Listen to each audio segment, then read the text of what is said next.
This is A Word, a podcast from Slate. I'm your host, Jason Johnson. WNBA rookie sensation Caitlin Clark has brought a lot of attention to the league, but some of that includes male sportscasters who don't know much about the women's game. Writer Jemele Hill says they need to learn fast or learn to keep quiet. A lot of men who are in the sports space do not know how to credibly talk about women's sports and credibly talk about these athletes without kind of making an ass of themselves. Whatever you think of men and how they compete, all you got to do is apply to women and y'all will be all right. Jemele Hill on the WNBA's Caitlin Clark effect coming up on A Word with me, Jason Johnson. Stay with us. Ah, the sizzle of McDonald's sausage. It's enough to make you crave your favorite breakfasts. Enough to head over to McDonald's. Enough to make you really wish this commercial were scratch and sniff. And if you're a sausage person, now get 2 satisfyingly savory sausage McGriddles, sausage biscuits, or sausage burritos for just $3.33. Or mix and match. Price and participation may vary. Cannot be combined with any other offer or combo meal. Single item at regular price. Ba-da-ba-ba-ba. Hey Slate listeners, I'm Kristina Cauterucci, the host of Slow Burn, Gays Against Briggs. I want to tell you about a special event we're doing at the Tribeca Film Festival in New York City on June 13th. To celebrate this new season of Slow Burn and Pride Month, we're hosting an exclusive live taping of the show with special guests, including civil rights activist and Black Lives Matter organizer DeRay McKesson, comedian and singer Esther Fallick, Eric Marcus, the host of Making Gay History, and Sam Feder, director of the Netflix documentary Disclosure, about the depiction of trans people in film and television. We'll dive deeper into this season and talk about the lasting impact of the Briggs Initiative and the continued fight over LGBTQ rights in schools. It'll be the perfect way to celebrate Pride Month this June with LGBTQ stories and voices across generations. Again, that's June 13th at the Tribeca Film Festival in New York. You can get tickets now at tribecafilm.com/slowburn. Hope to see you there.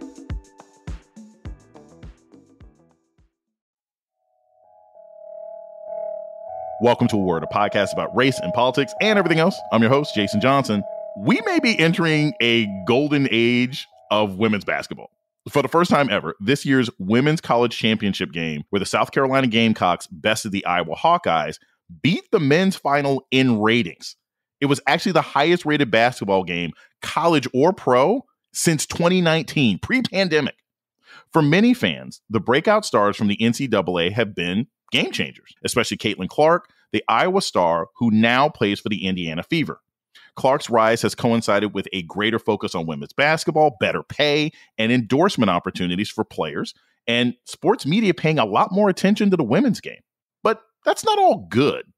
Many of the male sportscasters who used to sneer at the WNBA are now leading the coverage, and a lot of longtime fans and serious women's sports journalists are thinking they're blowing the call over and over again. One of them is veteran sports journalist Jemele Hill. Hill spent a decade as a reporter and host at ESPN before founding her own production company, The Unbothered Network. She's also a contributing writer for The Atlantic, where she recently wrote about the problems with WNBA coverage in a piece entitled The One Downside of Gender Equality in Sports. And she joins us now. Jemele Hill, I'm super excited to talk to you. Welcome to A Word. Thank you for having me, Jason. It's good to be with you. Yes. So I'm going to start with this. I had your Atlantic article forwarded to me like 5 times before I even got a chance to read it. I got it from my mom. I got it from my friend. So it was already viral. But just give us a general breakdown of what you had to say. For the uninitiated, for the people who are sort of drive-by media, what were you saying? Actually, it's a little more challenging to sum up a piece you wrote that's probably maybe about 1,000 words and try to put it in a quick and nifty, digestible soundbite. But it boils down to this. Women's sports has been very undercovered, under-resourced from the beginning. And now that we have a phenomenon in Caitlin Clark, who has entered the space of the WNBA and has, become this huge, just light force, you now have men who are commenting on Caitlin, on the WNBA, on just all things about women's basketball. But these are men who, it's very clear from the commentary, haven't watched women's basketball in years, are not very familiar with the league. But because of their position in sports media, they're driving this conversation all the time with opinions that I think are toxic and uninformed. That's not everybody. That's not a blanket statement, but there's certainly a core group this seems to be coming from. And it not only highlights how few women are in sports media in their same positions and do not get the ability to drive shows with their opinion, it also highlights, the fact that this discourse has really taken on a life of its own in not the most positive ways. Yes, it's great that the WNBA is getting all this attention. It's been deserved for a very long time. It's not so good because in some respects, because I think some of the conversations being created are making people like me who have been a fan of the WNBA and covered the league for almost 2 years at the early stages in my career as a professional and been watching women's basketball a long time. Part of me is like, man, maybe we shouldn't have been wishing that people paid more attention to it. I mean, I'm glad I say that tongue in cheek. Of course, I'm happy for it. And I do believe the positives far outweigh the negatives.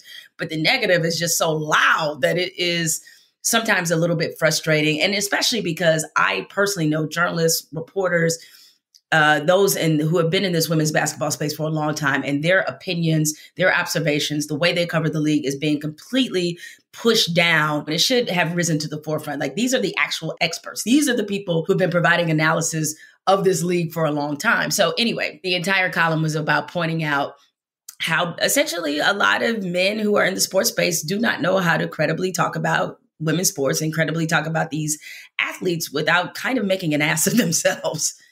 One of the people you highlight in your piece is Charles Barkley. And, Barkley is both everybody's favorite and least favorite, sometimes analyst at times. He's uncle. He was uncle before Shannon Sharpe, frankly, for the kind of opinions. He really was. He really was. That's a good way to put it. And let me just say, but whatever question you're about to ask me, Chuck is my guy. It didn't feel good for me to have to call him out. I love Charles. He's been so good to me throughout my entire career. But the one thing I love about him is that you can call him out about stuff and he may not agree, but he doesn't take it personal. So I wasn't worried that, it would in any way impact the relationship I've been able to build with him. And we'll play the clip of sort of what Charles had to say. You women out there, y'all petty, man. Hey, LeBron, you're 100% right on these girls hating on Caitlin Clark.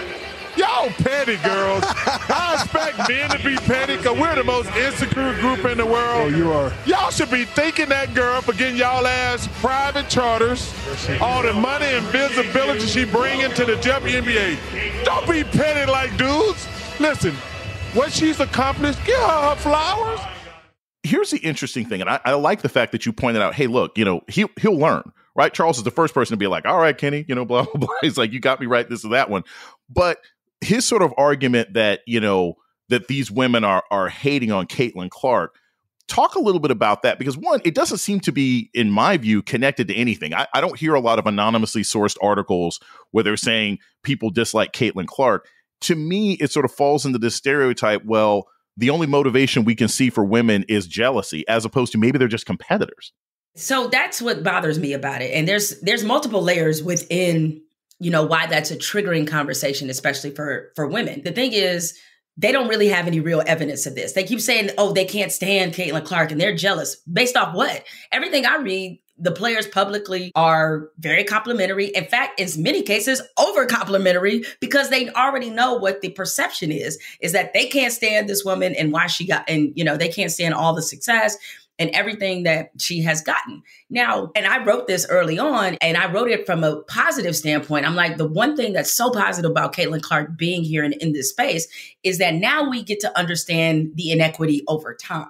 And that's where people said like, oh, so this was happening? Granted, they started the charter flight program 4 or 5 years ago, right? But now, because she's there and there's that clip of her, that viral clip of a reporter basically harassing her in the airport at baggage claim because she's not on a charter flight. She's flying the same way everybody else does, right? So because of that, then suddenly they're like, oh, we better get on it, which only leads me to believe you could have been done it. So why not, right?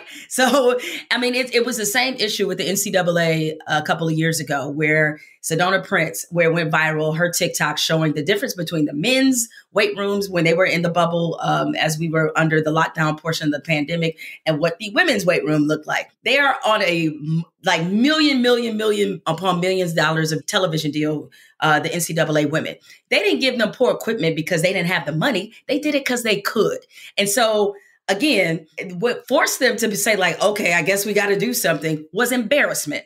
And so Caitlin Clark is going to bring embarrassment in the right places. And I think that's a good thing. So I say all this to say this idea of inequity, just because it's inequity doesn't mean it's jealousy, right? And if players are pointing out like, hey, this has been a predominantly Black league, a third of the league identifies as LGBTQ plus.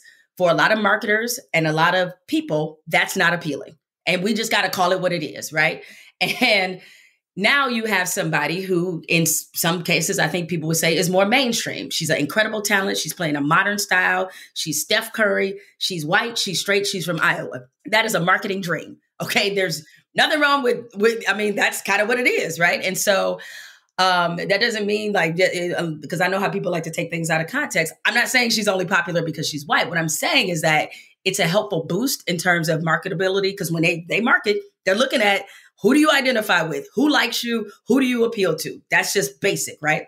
So anyway, when you put all this into the pot and then you have male commentators, I'm like, have you talked to players? Like, what if Charles Barkley said, like, I've talked to many players and they told me they can't stand this girl, I'd be like, yep.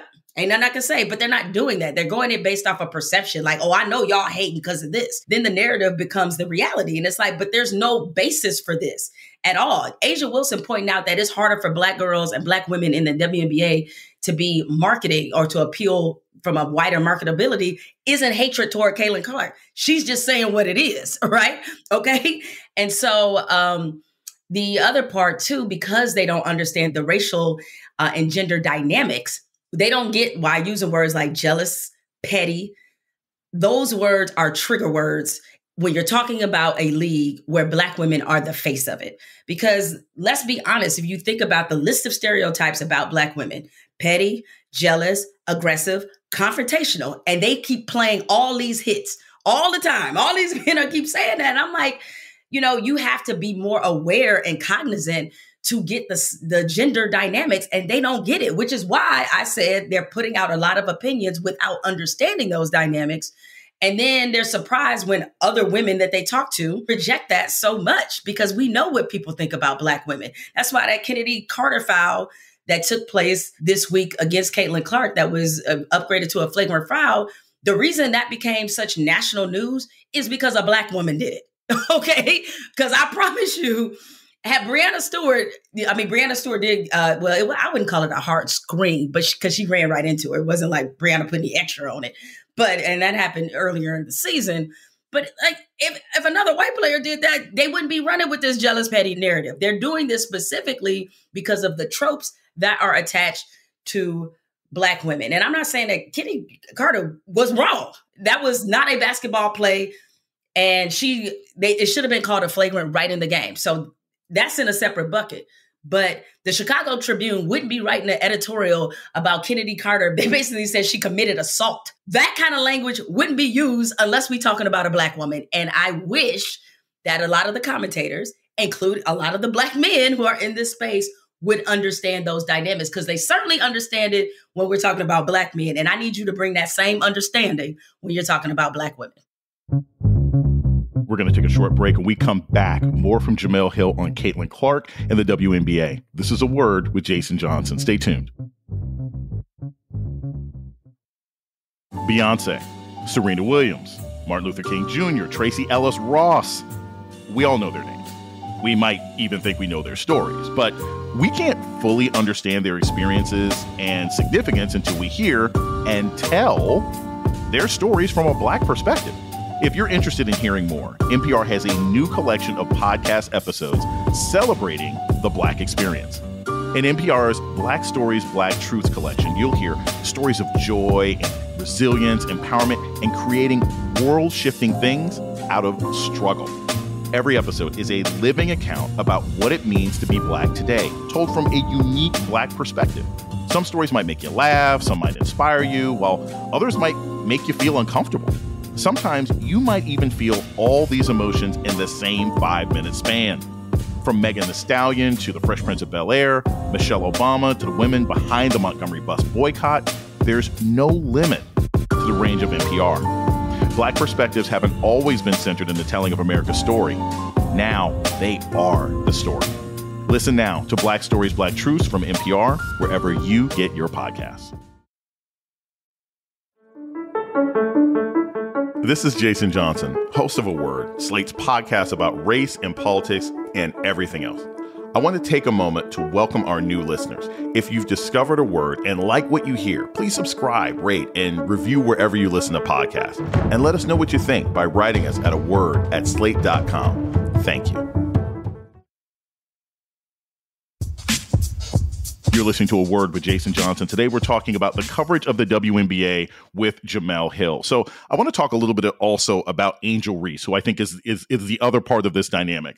From my perspective, she plays like Draymond Green. She's got the attitude. She's got the style. And, you know, as much as there are some problematic versions of this, good guys and bad guys, the clean player versus the rough player, the Sampras versus Agassi, that's what makes good sports. That's what makes it entertaining. Talk a little bit about Angel Reese and the role she plays and how she's been covered and talked about by some of these same sports commentators compared to Caitlin Clark. Well, it's hard not to notice that there is, for lack of a better way to put it, a lot of coddling when it comes to Caitlin Clark. Coddling, by the way, she didn't ask for. And if you've seen this woman compete, you know she is not one who wants to be coddled. She's a competitor. She talks her trash. She backs it up. She can shoot from basically the parking lot. Like, she does not want this. She just wants to be great and to play basketball. But yet, hearing people like Jeff Teague, a former NBA player, say, oh, well, you know, they should like kind of take it easy on her. They should, now he didn't say this, but as I pointed out in my piece, Colin Cowherd say, oh, they should schedule differently because, you know, you want to make sure that people buy into the WNBA. Like, all of that, Angel Reese ain't getting none of that. When Angel Reese talked about how in her final press conference in college, you know, after LSU had lost to Iowa, and she's on the podium and she's crying, reflecting on what the last 2 years have been like. And she talks about the threats, the racism, all that. She got told to suck it up and, you know, got to call you out. Emmanuel Acho is the one who said it. What did he say? You want to be the big bad wolf? Don't act like the cowardly lion or something along that effect. That's what he told her. Angel Reese, you can't be the big bad wolf, but then kind of cry like Courage the Cowardly Dog. Because if you want to act grown, which she has, if you want to get paid like you grown, which you are, if you want to talk to grown folks like you grown, which you did post-game when you told a coach for an opposing team, watch your mouth. If you want to tell people get your money up, then post-game when you take an L, you just got to take it on the chin. A lot of people looking at the comments, nobody had any sympathy for Angel Reese. Angel Reese got basically Night Train Lane. That's an old reference for a lot of people. They don't know that, you know, former NFL player used to clothesline people on the field and it was legal. Alyssa Thomas did that to her. There's no editorial in the Chicago Tribune. There's no whole conversation about any of that. Nobody is calling this a crime against humanity. Like, none of that is happening. But that all goes into sort of this built-in perceptions and stereotyping of Black women of us being so strong that we then don't become delicate or worthy of protection. And what Angel, and, you know, also she's a confident person. And you said Draymond Green. She actually reminds me more of Charles Barkley. But she has not yet developed the outside game that he did in his career. But her ability to rebound is really, really quite unprecedented. At any rate, so she has willingly, as she talked about this week, embraced this role, even though I could tell it's not completely comfortable for her. She's like, okay, if I have to be the villain to bring more attention to the WNBA, I'll do it. And she reminded people, I'm a part of the story of this league blossoming too, which she is. Her jersey sold out. You look at culturally what she's done. It was Angel Reese that was invited to the Met Gala, who went to the Met Gala. And last I checked, they don't invite just anybody to the Met Gala. They invite people who have a certain place in culture. She announced that she was going to the WNBA in Vogue. She has, when she left LSU, I mean, I think it was last year, the year before, Angel Reese among women's basketball players was getting the most NIL money. And she has 3 million Instagram followers. And I don't say this because it needs to be competition, but she's got over more than 1 million followers than Caitlin Clark. So when she's bringing this to the table, she's saying like, yo, I'm a part of this. Hence why the appropriate comparison for them both is Bird and Magic. That's why it's appropriate, right? And we know those of us who were born in the 1900s know there was it was about playing style, basketball prowess. These were two stars who established themselves in college as rivals, had the most watched men's championship game in history. I think it still stands as that. They come over to the NBA, which, by the way, they had games on tape delay being played at 10:30 in the morning. Okay, right? The finals were on tape delay. They come into this league that's kind of fledgling. It's rife with drug problems. People are wondering, can a mostly black league or a league that appears to have a black vibe and face survive? They come in under a lot of duress. And nobody was saying, take it easy. Nobody was saying any of this conversation that we're having now. But part of the dynamic was that their stories were intertwined. And yes, some of it was racial because Larry Bird is from Indiana and he goes to Boston. Magic Johnson, even though he's from the Midwest as well, he went to LA. So then it's Showtime versus Boston. So all these dynamics are at play. And Angel Reese simply reminded people, hey, I'm part of the story. I'm bringing this to the table as well. I'm part of the popularity growth too, because, sometimes I think it's frustrating for her to be kind of left out and be treated as an addendum.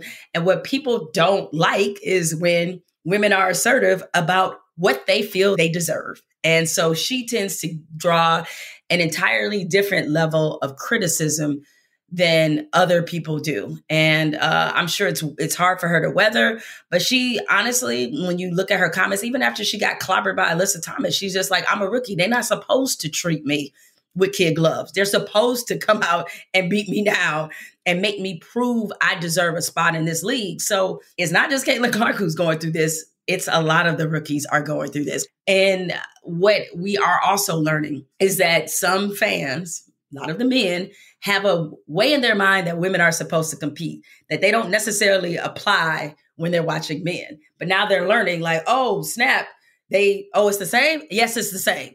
So, and when dudes go at each other, y'all don't call them petty and jealous. Y'all just say, that's great. And I'm glad that they're going at each other. So just whatever you think of men and how they compete, all you got to do is apply to women and y'all will be all right. Jemele, I got to ask this because these are the key things that I think of sort of going forward. More people watching the league, more people being introduced to concepts in the league. I want to hit you with two ideas really quickly. One, it's been interesting to me that in the positive of coverage of the WNBA, I'm seeing on Instagram, I'm seeing on TikTok, brothers, straight brothers, sisters like, oh, wait, there's relationship drama in the WNBA.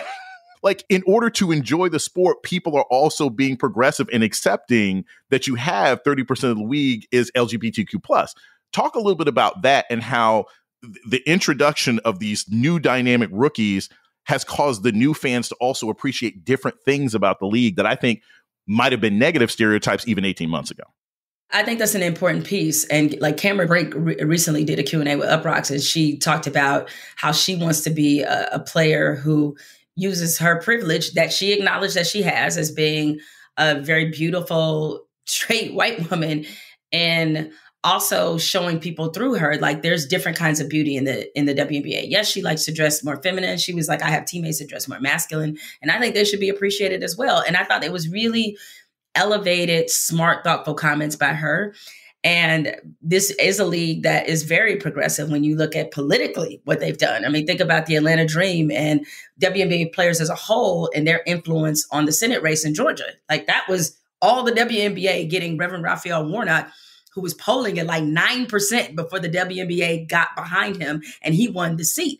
So there are certain sensibilities in the league that are different. So it's going to be interesting to see how those sensibilities, now that there is more attention, to see how that meshes together. And so I think that they are not only the best at sort of displaying who they really are and getting people to either, accept it or learn about it, but they're also in a very unique position in that I think people are starting to understand more about the culture behind gender, more about the LGBTQ plus culture.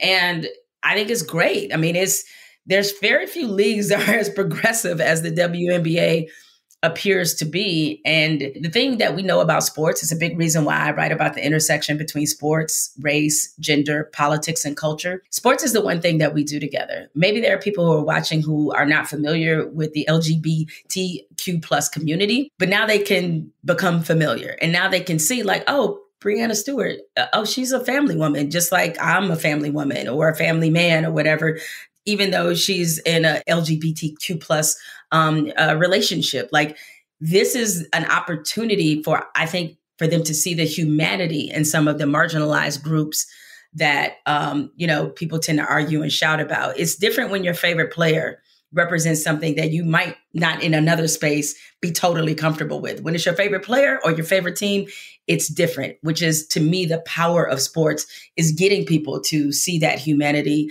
and getting people to maybe understand intricacies of society that they wouldn't otherwise. We're going to take a short break. When we come back, more about sexism and racism in WNBA coverage with Jemele Hill. This is A Word with Jason Johnson. Stay tuned. You're listening to A Word with Jason Johnson. Today, we're talking with veteran sports journalist Jemele Hill about coverage of Caitlin Clark and the WNBA. I have to mention this. There's a viral moment this week on ESPN that many people saw that you tweeted about, where the shorthand version of it is Stephen A. Smith, who's the host of, I think, 90% of their morning programming now, basically said, I have platformed, I have talked about the WNBA, I've pretty much put everybody on the map. And Monica McNutt, who is honestly one of the best NBA analysts out there, said, look, Stephen A., you could have been talking about this for years. The game is physical. Caitlin is helping to grow the league. These women understand that, but she cannot be babied as a rookie. That's all I'm at. All right. Who talks about the WNBA? Who talks about women? Who talk about women's sports more than First Take? Stephen A., respectfully, with your platform, you could have been doing this 3 years ago if you wanted to. Wow. All right, we got to go to you guys. So did you say you're my guy, but who does more than Stephen us? I'm talking to you. I'm talking to you. Wow. Don't do that. I'm talking to you about the power that you have. Okay. I'm talking to you. My question to you, Jemele, is, to me, that seems to be the epitome of what you're talking about. This woman is one of the best NBA analysts out there. She doesn't have a show. You were one of the few women who had a show. Talk a little bit about how sexism has blocked women, especially women from color, from even being able to dominate or lead these conversations. It is hard because on one hand, you do see a lot more women who are in the space. You know, as you mentioned, you have Chene, a former player, former #1 pick as well with the WNBA. You have Andrea Carter, you have Elle, you have Monica McNutt. And ESPN typically leads the way because they have the largest platform. They can get anybody they want. Like, they have the pockets to be diverse, right? And so hence why I was on the network for 12 years. But at the same time, when you think about the general opinion vacuum, where are the women that are driving any conversation about sports? Not even just about women's sports, but any conversation. I mean, Stephen A., as you mentioned, he's the face of ESPN. He has his own show every day built in. He's all over the network. You know, it's a position he's earned. It's a position that he's fought hard to get. But there's no female equivalent of that. There's no female equivalent of a Pat McAfee. There isn't one. And in this vacuum, because look, it was the same way when I first got into sports journalism as a professional. 90% of jobs in sports media were white men. That has changed a little bit. But when you look at the growth of women being able to get those equivalent positions, it just hasn't happened. A lot of it is the decision makers themselves. There is a reluctance for them to do it because I think a lot of them don't necessarily believe that men will listen to women. And they're sort of projecting in some cases. Like, I think they're not giving men who are sports fans and sports viewers enough credit. They're already saying, like, why would they listen to that? Or I don't understand, or they're not appealing in some way, even though there's plenty of evidence to suggest that they will, as long as you have a credible opinion. So you have maybe Taylor Rooks or Joy Taylor, like very few people. Carrie Champion, Carrie and I had a show together, you know, where we were positioned to give our opinion on things.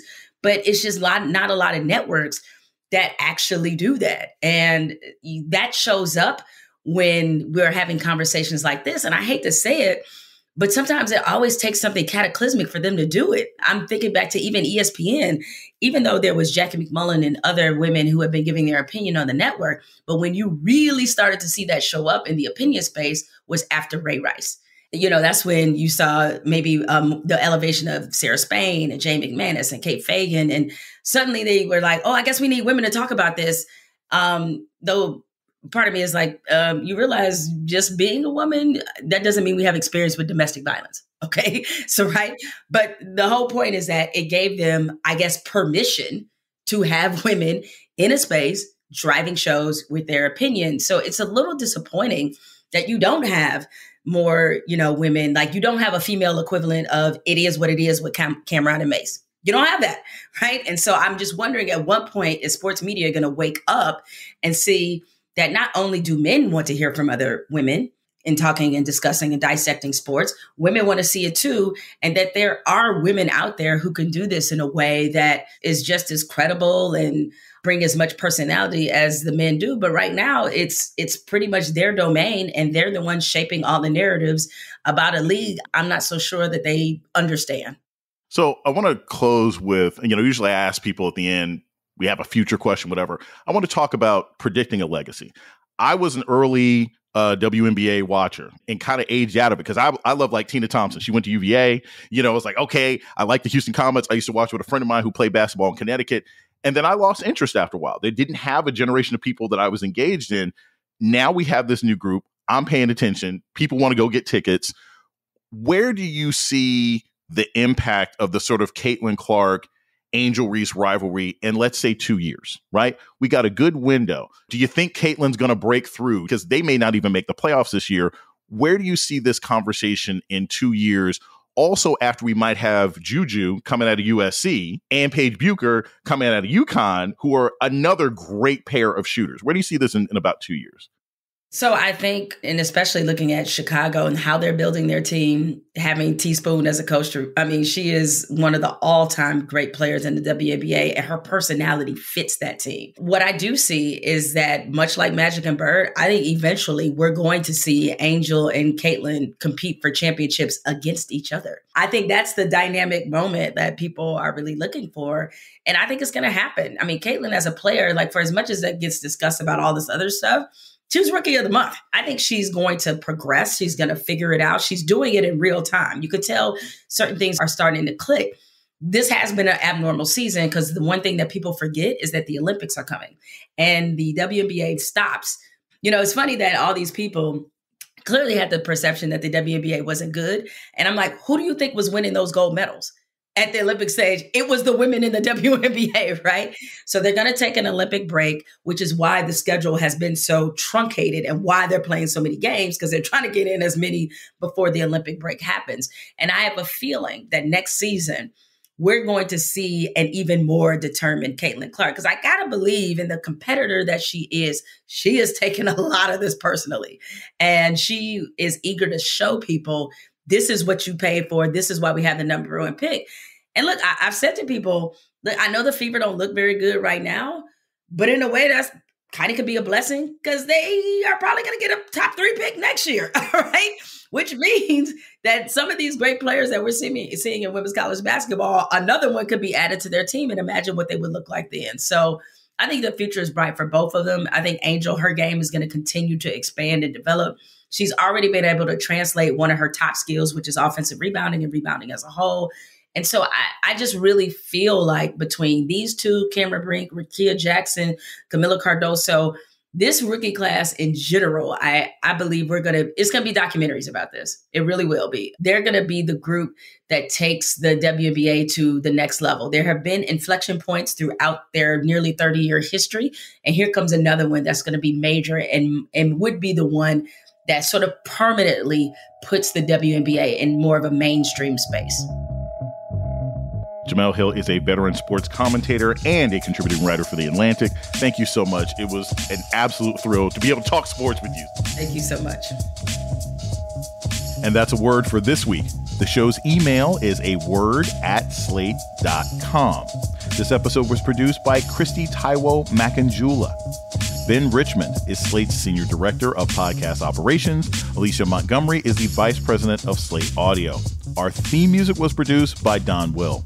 I'm Jason Johnson. Tune in next week for A Word.